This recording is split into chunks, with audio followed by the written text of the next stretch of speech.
तो अब मेरे दोस्त बारी है सेक्शनल टाइमिंग को ताबड़तोड़ जवाब देने की, 15 मिनट में 25 क्वेश्चन को सोल्व करने की। जो जो बच्चा हमारा ये सेशन देख रहा है, मैं आपको पहले बता देता हूं, यहां पे एक क्वेश्चन आपका 2 नंबर का है, नेगेटिव मार्किंग 1/4 की है, और आपको 15 मिनट के सेक्शनल टाइमिंग को ताबड़तोड़ जवाब देने के लिए यहां पर बढ़िया मार्क्स लेके आने। और जो बच्चा ये सेशन देख रहा है, मैं चाहता हूं कि आप मुझे एंड में अपने मार्क्स जरूर बताएं, कमेंट बॉक्स में कमेंट करके। मैं आपको फिर बता रहा हूं कि यहां पे एक क्वेश्चन 2 मार्क्स का है और नेगेटिव मार्किंग 1/4 यानी कि 0.50 मार्क्स की है। तो चलिए बिना वेट करे सेशन को स्टार्ट करेंगे, और यह रहेगा हमारी क्लास का पहला question. Summer solstice in northern hemisphere occurs on which date of the year? भाई नॉर्दर्न हेमिस्फीयर में समर सोलस्टाइस इन चारों में से किस डेट पे होता है? Right answer is 21 June. भाई साहब सिर्फ 10 सेकंड का ये क्वेश्चन है और 2 नंबर आपकी जेब में है। सिर्फ 10 सेकंड का भाई ये क्वेश्चन है और 2 नंबर आपकी जेब में है। अगला आइए, समर सोलस्टाइस ये 20-22 जून के आसपास, विंटर सोलस्टाइस 21-22 जून के आसपास। अगला आइए, बरदोली सत्याग्रह 1928 जो अंग्रेजों के खिलाफ हुआ, इन चारों में से किसको आप बरदोली सत्याग्रह के साथ जोड़ेंगे? Right answer is Sardar Vallabh भाई Patel. Right answer is Sardar Vallabh भाई पटेल। अब ये कह रहा है कौन से अमेंडमेंट के द्वारा भारत के संविधान के 8वें नंबर के स्केड्यूल में ये बोडो, डोगरी, मैथिली, संथली नाम की भाषा को ऐड किया गया, और कुल मिला के 22 भाषाएं हो चुकी हैं ऑफिशियल लैंग्वेज वाले 8वें स्केड्यूल में। तो राइट आंसर इज 92 नंबर का अमेंडमेंट 2003। 92 नंबर का अमेंडमेंट 2003 में आया, जिसमें 4 भाषाओं को जोड़ा। अगला आइए next question.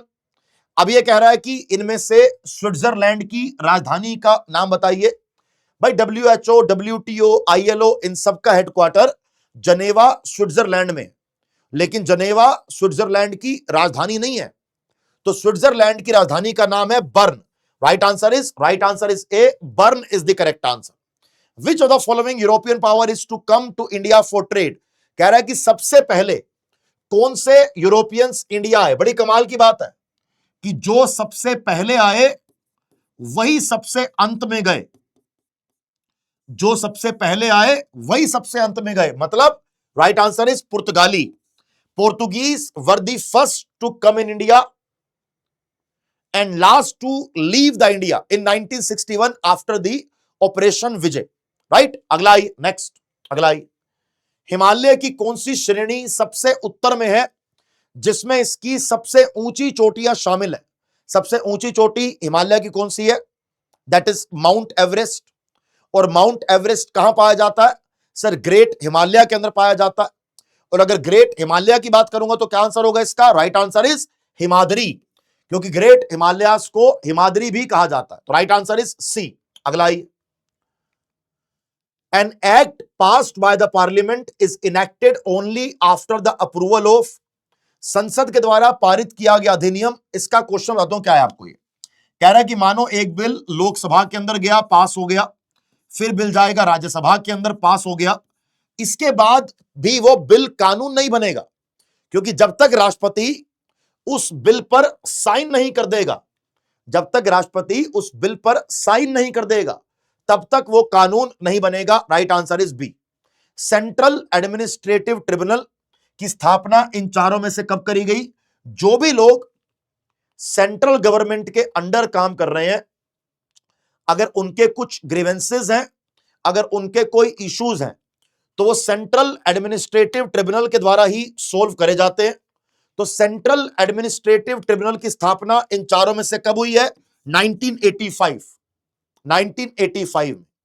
Article number 43, the state shall endeavour to promote cottage industry. कॉटेज इंडस्ट्री क्या होती है? विलेज डेवलपमेंट को सपोर्ट करने के लिए, प्रमोट करने के लिए कुटीर उद्योग की बात करी जाती है। कुटीर उद्योग को प्रमोट किया जाए, इन चारों में से वो कौन सा डीपीएसपी होगा? सर ये होगा गांधीयन प्रिंसिपल। क्या होगा ये? Right answer is C, Gandhian principle. अगला आइए, जैसे village panchayat article 40, promote cooperative 43A, भैया नशीले पदार्थ छोड़ दो आर्टिकल 47, एनिमल हस्बेंड्री को प्रमोट करो आर्टिकल 48, SC ST के राइट को प्रोटेक्ट करो, कॉटेज इंडस्ट्री को प्रमोट करो, 43-46, ये सारे आपके गांधीयन प्रिंसिपल्स हैं। Which article gives the president of India the power to grant pardon and reprieve? भैया किसी को अगर मृत्यु दंड तक मिल जाए तो राष्ट्रपति उसके मृत्यु दंड को भी माफ कर देगा, ये उसकी पार्डनिंग पावर है। कौन से आर्टिकल में? Right answer is article number 72। Pardoning power दो लोगों को दी गई है, 72 में राष्ट्रपति को, 161 में राज्यपाल को। अगला आइए next. According to regulating act of 1773 of East India company, whom did the governors of Madras and Bombay report regularly? कि मद्रास और बॉम्बे के जो गवर्नर हैं वो किसके प्रति रिस्पॉन्सिबल हैं या किसको रिपोर्ट कर रहे हैं? ये रिपोर्ट करेंगे गवर्नर जनरल ऑफ बंगाल को, क्योंकि 1773 से पहले पोस्ट थी गवर्नर ऑफ बंगाल की, जिस पोस्ट को चेंज करके गवर्नर जनरल ऑफ बंगाल कर दिया। एग्जाम में क्वेश्चन कभी आ जाए कि पहले गवर्नर जनरल ऑफ बंगाल का नाम बताओ, तो right answer is Warren Hastings. Right answer is Warren Hastings, ध्यान रखेंगे इसको। अगला ये नेक्स्ट आपके सामने ये रहा क्वेश्चन। यंग इंडिया अखबार को इन चारों में से किसके साथ जोड़ोगे? यंग इंडिया हरिजन को मैं जोड़ूंगा बेटा किसके साथ? महात्मा गांधी जी के साथ। राइट आंसर इज ए। केसरी बाल गंगाधर तिलक, यंग इंडिया महात्मा गांधी, अमृत बाजार पत्रिका शिशिर कुमार घोष, हिंदू GS अय्यर, वंदे मातरम और Bindu Ghosh, Indian Opinion Gandhi ji, Tribune Sardar Dayal Singh, Comrade Maulana Mohammad Ali, New India Annie Besant. अगला कह रहे भैया प्रति सरकार, जिसको पैरेलल गवर्नमेंट भी कहा जाता है, महाराष्ट्र के सतारा जिले में ये पैरेलल गवर्नमेंट की स्थापना करी गई। कह रहे हैं कि भैया ये पैरेलल गवर्नमेंट इन चारों में से कब बनाई गई? Right answer is 1943। प्रति सरकार कहां बनाई गई? सतारा महाराष्ट्र में। कब बनाई गई? 1943। तो राइट आंसर इज बी। इस बात को आप लोग प्लीज ध्यान रखेंगे कि 43 से लेकर 1946 तक ये चली और नाना पाटिल इसके मेन लीडर है। नाना पाटिल इसके मेन लीडर हैं और पत्री सरकार का मतलब होता है पीपल की गवर्नमेंट। अगला आइए, निम्नलिखित में से कौन सा राज्य चीन के साथ सबसे लंबी सीमा साझा करता है? अगर चाइना के साथ बॉर्डरिंग स्टेट्स याद करने हैं, शॉर्ट ट्रिक होती है उसकी शुक्ला। वैसे पर्सनली मैं शॉर्ट ट्रिक्स पे कम बिलीव करता हूं। अगर आपको भी जिंदगी में एग्जाम पास करके आगे जाना है तो अपनी नॉलेज, रिवीजन, सिलेबस पे ध्यान दे, शॉर्ट ट्रिक्स पे ध्यान कम दे। फिर भी एस से बनता है सिक्किम, एच से बनेगा हिमाचल प्रदेश, यू से बनेगा उत्तराखंड और के जम्मू कश्मीर पहले था अब नहीं है, एल से बनेगा लद्दाख और ए से बनेगा अरुणाचल प्रदेश। और अरुणाचल प्रदेश सबसे लंबी सीमा साझा करता है चाइना के साथ। अगला आइए, LPG stands in context of 1991 economic reform. 1991 economic reforms को फेमसली LPG रिफॉर्म्स ऑफ 1991 भी कहा जाता है। तो ये जो LPG रिफॉर्म्स ऑफ 1991 है, इन चारों में से LPG का फुल फॉर्म क्या है? एक होता है लिक्विफाइड पेट्रोलियम गैस, ये बेटा वो नहीं है, ये है लिबरलाइजेशन, प्राइवेटाइजेशन और ग्लोबलाइजेशन। अगला आइए, in the context of polity during the 7th century, term है सामंत। देखो ये एंशियंट इंडिया की बात है, सामंत को लेके यहां पे क्वेश्चन पूछा गया कि भैया जब जैसे अभी 21वीं सेंचुरी चल रही है तो उस समय 7वीं सेंचुरी चल रही थी।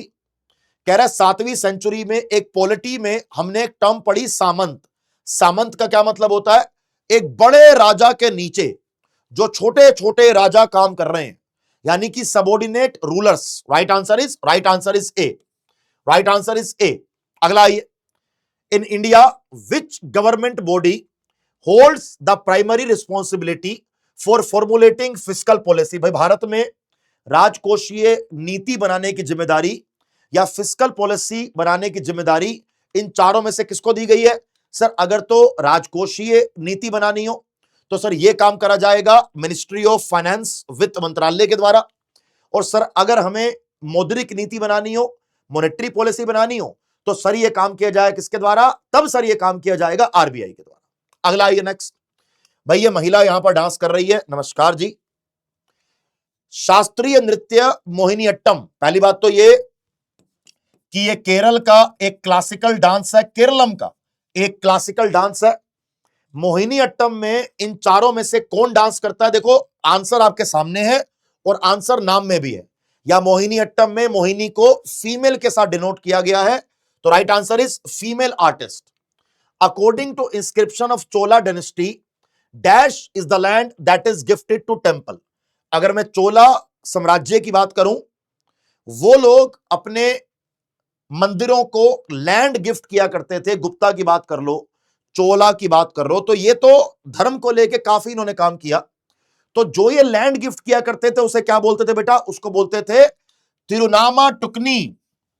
आसान कर दूं, आसान के अंदर बोलते थे देवदान, आसानी के अंदर बोलते थे देवदान।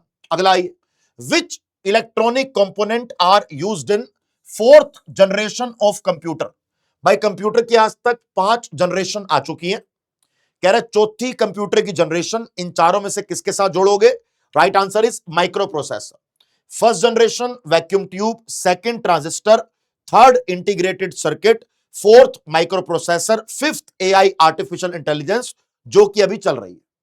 आर्य समाज 1875 में स्थापना करी गई। इन चारों में से किसने आर्य समाज की स्थापना करी है? क्या बेटा? इन चारों में से किसने आर्य समाज की स्थापना करी है? राइट आंसर इज, ये तो बहुत सिंपल क्वेश्चन है ना, स्वामी दयानंद सरस्वती। भाई 1857 का रिवोल्ट जो कि विफल हो गया। देखो कुछ लोग कहते हैं कि 1857 का रिवोल्ट एक विफलता नहीं है, वो एक प्रकार की शुरुआत है। कह रहा है कि 1857 का रिवोल्ट जो फेल हुआ, कह रहा है फेल होने के कारण बताइए क्या है? सर इसके फेल होने के कारण है कि भैया ऐसा है कि भारतीयों में एकता नहीं थी, अंग्रेजों का प्रशासन सेंट्रलाइज था, है ना भैया, रिवोल्ट साउथ इंडिया तक फैला ही नहीं। तो ये भी करेक्ट, ये भी करेक्ट, ये भी करेक्ट, तो right answer is D, all of the above. Computer का ये क्वेश्चन है, सिंपलेस्ट क्वेश्चन है। अगर कंप्यूटर में कोई फाइल पर काम कर रहे हो, अगर आपको मेरे भाई कोई फाइल सेव करनी है, तो फाइल को सेव करने के लिए इन चारों में से क्या दबाओगे? कंट्रोल प्लस एस से आप सेव कर सकते हो, कंट्रोल प्लस एफ से फाइंड कर सकते हो, कंट्रोल प्लस वी से पेस्ट करते हो, कंट्रोल प्लस सी से कॉपी करते हो। In which language was the ancient Sangam literature written? अगर संगम लिटरेचर की बात करूं तो भाई साहब इन चारों में से संगम लिटरेचर की बात किस भाषा में करी गई है? संगम लिटरेचर को तमिल लिटरेचर भी कहा जाता है। तो क्या आंसर है इसका? राइट आंसर इज तमिल भाषा। Right answer is C, Tamil भाषा। Which article of Indian constitution deals with equal pay for equal work? ये क्वेश्चन एनटीपीसी ग्रेजुएट लेवल के एग्जाम के अंदर भी आया था, और एक नहीं 3-4 शिफ्ट के अंदर आया था कि equal pay for equal work की बात करी गई है आर्टिकल 39 डी में, और आर्टिकल 39 ए में फ्री लीगल एड और इक्वल जस्टिस की बात करी गई है। तो अगर मैं इस क्वेश्चन की बात करूंगा तो राइट आंसर इज ए, यहां पर हमारा 39 आंसर करेक्ट होगा। तो इसी के साथ साथ हमारी ये क्लास, हमारा ये सेशन यहां पे खत्म हो जाता है।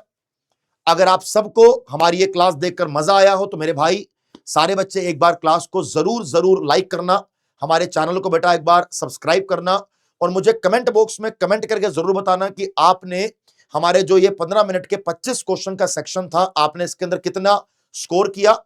डेली मेरी लाइव क्लास होती है शाम को 8 बजे, जहां पर आपको मैं जीके जीएस, लास्ट 1 साल का करंट अफेयर और टॉपिक वाइज पढ़ाई करा रहा हूं। जुड़िए मेरे साथ और लगातार मेहनत करते रहिए। Thank you so much. जय हिंद, बाय बाय।